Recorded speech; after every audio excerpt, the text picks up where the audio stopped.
అందరికీ నమస్కారం. నేటి కార్యక్రమ ముఖ్య అతిథులు, గౌరవనీయులు, పెద్దలు, పూజ్యులు, రాష్ట్ర గవర్నర్ గారు, నేటి కార్యక్రమానికి కర్త కర్మ క్రియ అన్నీ అయినటువంటి మా నాయకులు, కేంద్ర మంత్రివర్యులు, గౌరవనీయులు పెద్దలు శ్రీ జి కిషన్ రెడ్డి గారు, కేంద్ర రైల్వే శాఖ సహాయ మంత్రులు పెద్దలు శ్రీ సోమన్న గారు,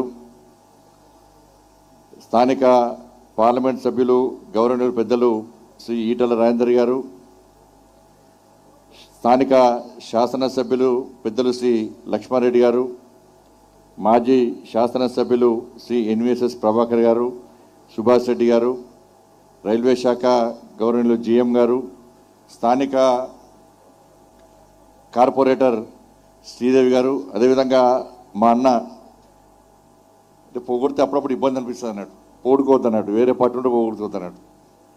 వారు మంత్రిగా ఉన్నప్పుడు అన్ని విధాలని కార్పొరేటర్గా ఉన్నప్పుడు చాలా సహకరించినవి మా సోదరుడు మా అన్న శ్రీధర్ బాబు గారు. ఎందుకంటే పొగిడితే సరే ఇంతకుముందు అంటే ఇబ్బంది ఉంటే ఇప్పుడు ఇబ్బంది లేదు, కొంచెం తగ్గింది. ఇప్పుడు గౌరవనీయులు పెద్దలు రాష్ట్ర మంత్రివర్యులు శ్రీధర్ బాబు గారు, మా మహిళా మోర్చా అధ్యక్షురాలు శిల్పారెడ్డి గారు, గౌరవ కార్పొరేటర్లు, విచ్చేసినటువంటి పెద్దలకు, పాత్రికేయ మిత్రులందరూ కూడా హృదయపూర్వక నమస్కారాలు. మీ అందరికీ తెలుసు గతంలో రైల్వే పరిస్థితి ఏ విధంగా ఉండే, రైల్వే స్టేషన్ల పరిస్థితి ఏ విధంగా ఉండే, ప్రస్తుతం ఏ విధంగా ఉందో మనందరికి తెలిసిన విషయమే. రైల్వే స్టేషన్లో కనీస సౌకర్యాలు లేకుండా, రైల్వే ట్రాక్ల మీద చెత్త చెదరతో నిండిపోయి, కనీసం టాయిలెట్స్ కానీ కంపు వాతావరణం ఉన్నటువంటి పరిస్థితుల్లో నరేంద్ర మోడీ గారు ప్రధానమంత్రి అయిన తర్వాత మనకు తెలుసు ఏ దేశం అభివృద్ధి చెందాలన్నా కూడా ఒక 3 విభాగాలను వాళ్ళ ప్రాముఖ్యత ఇచ్చి వాటిని అభివృద్ధి చేస్తేనే ఆ దేశం అన్ని రంగాల్లో అభివృద్ధి చెందిన విషయం వాస్తవం. రైల్వేస్, ఏవియేషన్, దాంతోపాటు రోడ్లు. అమెరికా లాంటి దేశాల్లో కూడా ఈ 3 విభాగాలకు ప్రాధాన్యత ఇవ్వడం వల్లనే ఇవాళ అమెరికా లాంటి దేశం అగ్రరాజ్యంగా ఉంది. దాన్ని దృష్టిలో ఉంచుకునే ఒక విజన్, ఒక ప్రణాళికాబద్ధంగా ఒక ప్లాన్ ప్రకారం నరేంద్ర మోడీ గారి ప్రభుత్వం ఈ 3 రంగాలను అభివృద్ధి చేస్తూ వీటి ద్వారానే మనం ఏదైతే లక్ష్యం అనుకున్నామో, అగ్రరాజ్యంగా చేరాలని లక్ష్యం అనుకున్నామో లక్ష్యాన్ని చేరుకునే అవకాశం ఉందనే ఉద్దేశంతోనే నరేంద్ర మోడీ గారి ప్రభుత్వం ముఖ్యంగా రైల్వేస్ విషయంలో, ఏవియేషన్ విషయంలో, రోడ్ల విషయంలో అనేక రకాలుగా అభివృద్ధి కార్యక్రమాలు చేపడుతున్నది. తెలంగాణ రాష్ట్రానికి వస్తే కూడా కేంద్ర ప్రభుత్వము ఈ 10 సంవత్సరాల కాల వ్యవధిలో తెలంగాణ రాష్ట్రానికి సంబంధించిన రైల్వే అభివృద్ధి కోసం 32,000 కోట్ల రూపాయలకు పైగా కేంద్ర ప్రభుత్వము తెలంగాణ రాష్ట్రానికి నిధులు ఇచ్చిందన్న విషయం వాస్తవం. కేవలం ఈ ఒక్క ఆర్థిక సంవత్సరంలోనే 5,000 కోట్ల రూపాయలకు పైగా కేంద్ర ప్రభుత్వం రైల్వేస్ కోసం నిధులు ఇచ్చింది. దాంతోపాటు సికింద్రాబాద్ రైల్వే స్టేషన్ అభివృద్ధి కోసం 730 కోట్ల రూపాయలను, నాంపల్లి రైల్వే స్టేషన్ అభివృద్ధి కోసం 350 కోట్ల రూపాయలతోని ఆ స్టేషన్లను అంగరంగ వైభవంగా తీర్చిదిద్దుతున్న విషయాన్ని మనం గుర్తించాల్సిన అవసరం ఉంది. 5 వందే భారత్ ట్రైన్లు ఇచ్చినాం. దాంతోపాటు అమృత్ పథకం కింద 2,000 కోట్ల రూపాయలకు పైగా ఖర్చు పెట్టి ఈ దాదాపు 40 రైల్వే స్టేషన్లను అభివృద్ధి చేస్తున్న విషయం మనం గుర్తించాల్సిన అవసరం ఉంది. కాబట్టి ఏ రంగంలో చూసినా కూడా ఇవాళ మనం అభివృద్ధి చేస్తున్నాం.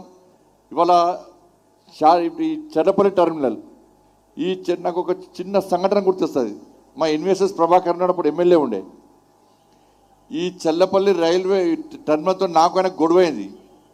ఆయన అప్పుడు శాసనసభ్యులు ఉన్నప్పుడు నేను ఫోన్ చేసిన, ప్రభాకర్కి ఫోన్ చేసిన, చిన్న పని ఉందన్నా, నేను కార్పొరేటర్ను, కరీంనగర్ కార్పొరేటర్ను, సంజయ్ మాడుతున్నాడు సార్, అర్జెంట్ రా అంటే హైదరాబాద్కి వచ్చిన. ఈ హబ్సిగూడలో ఒక బేకరీలో కూర్చున్నాడు. నేను పోయి గంట సేపు అయింది. ఒక్క పోలీస్ స్టేషన్ కమిషనర్ గారు ఫోన్ చేయాలని చెప్పి అన్న, గంట సేపు నిలబెట్టినాను. ఈ నిలబెట్టి ముందర పెద్ద మ్యాప్ పెట్టుకున్నాడు. ఈ ప్రభాకర్కి బాగా అహంకారం వచ్చిందని చెప్పి అలిగిపోయినా నేను.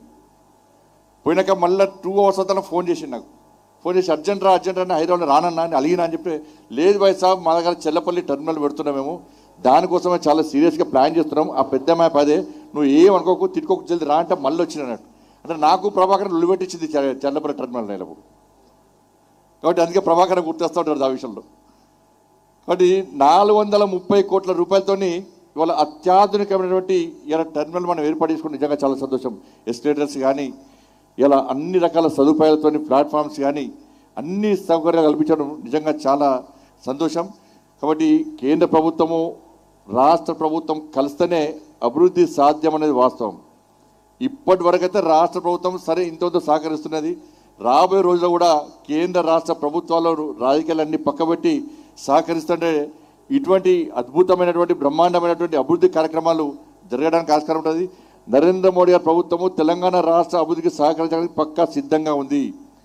ఇవాళ నేషనల్ హైవే కోసం గతంలో అటల్ బిహారీ వాజ్పేయి గారి ప్రభుత్వం ఏర్పడిన తర్వాత వాజ్పేయి గారి నేతృత్వంలో ఇలా చతుర్భుజి పేరుతోని నేషనల్ హైవేస్ నిర్మాణం చేపట్టాం.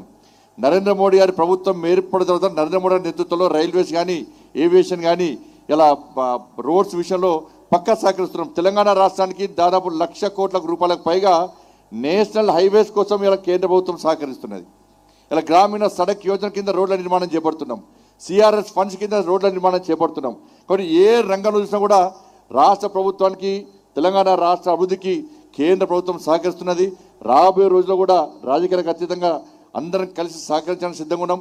మా కిషన్ రెడ్డి గారి నేతృత్వంలో అనేక సందర్భాల్లో కేంద్ర మంత్రివర్యులను ప్రధానమంత్రి గారు కలవడం జరిగింది.